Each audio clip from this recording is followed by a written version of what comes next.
Assalamu alaikum students. Your assignment number 5 is related to loop structure. Its question number 3 is, what is looping structure? Explain for loop with examples. So a loop structure is a programming structure that repeats a sequence of instructions until a specific condition is met.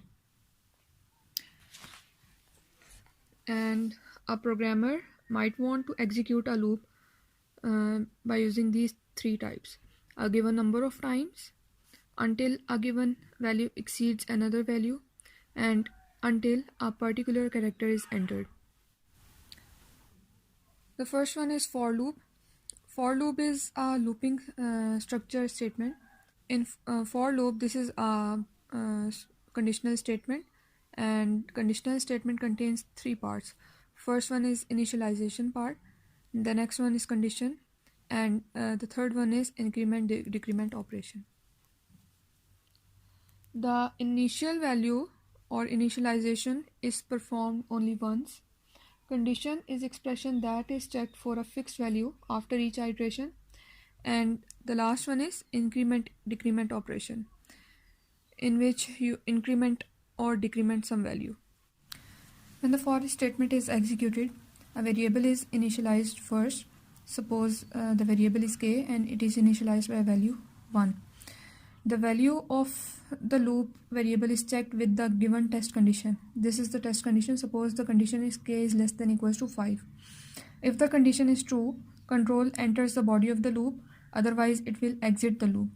After the execution of the body of the loop, the control is transferred back towards the increment decrement part of the loop. This is the increment decrement part. The loop variable is incremented or decremented using an assignment statement such as k plus plus, k minus minus, k plus 1, and the new value of the loop is checked again by this given test condition.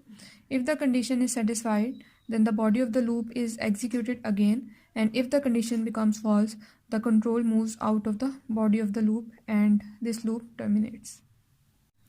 The next one is while statement. The while statement is used to implement repetition structure when the number of iterations is not known in advance and the repetition continues until test condition remains true. So this is the structure of while statement. First, it has two parts. First one is control statement and the second one is body of the loop. In while statement, a condition is evaluated before processing a loop of the body.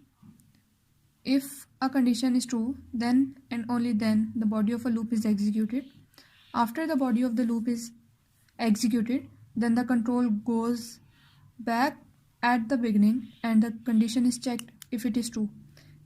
The same process is executed until the condition becomes false. Once the condition becomes false, the control goes out of the body of the loop and this loop terminates.